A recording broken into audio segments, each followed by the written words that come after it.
রাহুল লোহার তিনি যথেষ্ট স্ট্রং ক্যান্ডিডেট এবং সেখানে আগের যিনি প্রার্থী ছিলেন তার ক্যারিশমা খানিকটা কাজ করবে, কিন্তু আরো চা বলয়, আদিবাসী ভোট ইত্যাদি অনেক ফ্যাক্টর রয়েছে। কিন্তু এই মুহূর্তে যে ছবি আপনারা দেখছেন, রাহুল লোহারকে গো ব্যাক স্লোগান মুজনাই চা বাগানে সেখানে 14/60 নম্বর বুথে বিজেপি প্রার্থীকে ঘিরে বিক্ষোভ দিয়েছেন গ্রামবাসীরা। যদিও বিজেপির দাবি যে এটা সম্পূর্ণ তৃণমূল কংগ্রেসের পরিচালিত একটি গেম প্ল্যান। এই গো ব্যাক স্লোগান এলাকায় উন্নয়নের জন্য দেওয়া হয়নি, এমনটাই কিন্তু দাবি করা হচ্ছে বিজেপির তরফ থেকে। আমরা একটু শোনাবো কি বলছে एम्बियंसটা একটু শোনাবো। खाली वोट मांगने आता है, खाली वोट का समय में आता है, हाँ? खाली वोट का समय में आता है। हम इनका एलटीआई है कि क्या? हम धमला करे हम इनका दिमाग है तो सामने एक बार आ जाती ओ माता आ जाती वोट मांगने वोट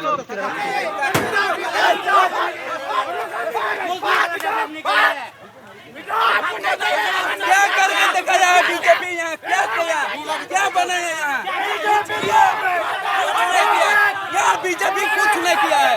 यहाँ बीजेपी को कोई वोट नहीं मिलेगा।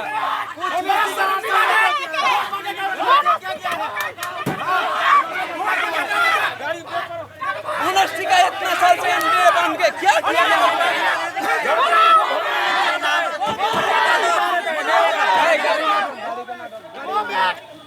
এই মুহূর্তে দেখতে পাচ্ছেন আদিবাসীরা সেখানে বিক্ষোভ দেখাচ্ছেন। এটা আলাদা করে পরিচয় করানোর কিছু নেই। আপনারা দেখতে পাচ্ছেন তারা বলছেন খুব ইম্পর্টেন্ট একটা কথা, খালি ভোট মাংনে আতা হ্যায়, অর্থাৎ তারা বলছেন শুধু ভোট চাইতে আসেন। রাজীব মুখোপাধ্যায় আমাদের প্রতিনিধি এই মুহূর্তে টেলিফোন লাইনে রয়েছেন সরাসরি। রাজীব, জানতে চাইবো যে যারা বিক্ষোভ দেখিয়েছেন, বিজেপি বলছে এদের রাজনৈতিক পরিচয় আছে, এরা প্রত্যেকে তৃণমূল, এরা হতে পারেন আদিবাসী কিন্তু এদের রাজনৈতিক পরিচয় এরা তৃণমূলের পক্ষ থেকে কি বলা হচ্ছে? দেখো সৈকতটা, সকাল থেকে কিন্তু মাদারিহাট বিধানসভা উপনির্বাচন কিন্তু শান্তিপূর্ণভাবে হচ্ছিল। কিন্তু কিছুক্ষণ আগে রাহুল লোহার এই মুজনাই চা বাগানের 107 এবং 62 নম্বর বুথ যেখানে রয়েছে সেখানে কিন্তু তিনি যান ভোটারদের সঙ্গে কথা বলতে এবং তার দলীয় কর্মীদের সঙ্গে কথা বলতে। ঠিক সেই সময় বেশ কিছুজন কিন্তু তার গাড়িকে ঘিরে ধরে এবং তাকে গো ব্যাক স্লোগান দিতে থাকে এবং তার উপর হামলা চালায় বলে অভিযোগ করছেন কিন্তু রাহুল লোহার।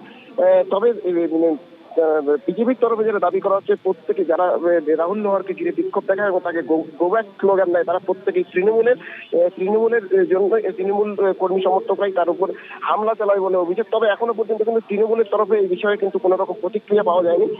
তবে এই রীতিমতো এই ঘটনায় কিন্তু ওই এলাকায় বেশ উত্তেজনা ছড়ায়। কিছুক্ষণের মধ্যেই সেই এলাকায় কিন্তু বিরাট পুলিশ বাহিনী এবং কেন্দ্রীয় বাহিনী কিন্তু পৌঁছায়।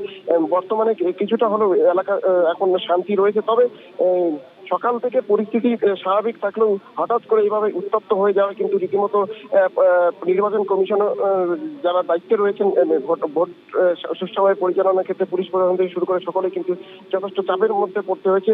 এলাকায় উত্তেজনা যাতে নতুন করে না ছড়ায় সেজন্য কিন্তু এই এলাকায় এই মুহূর্তে পুলিশ বাহিনী মোতায়েন করা হয়েছে।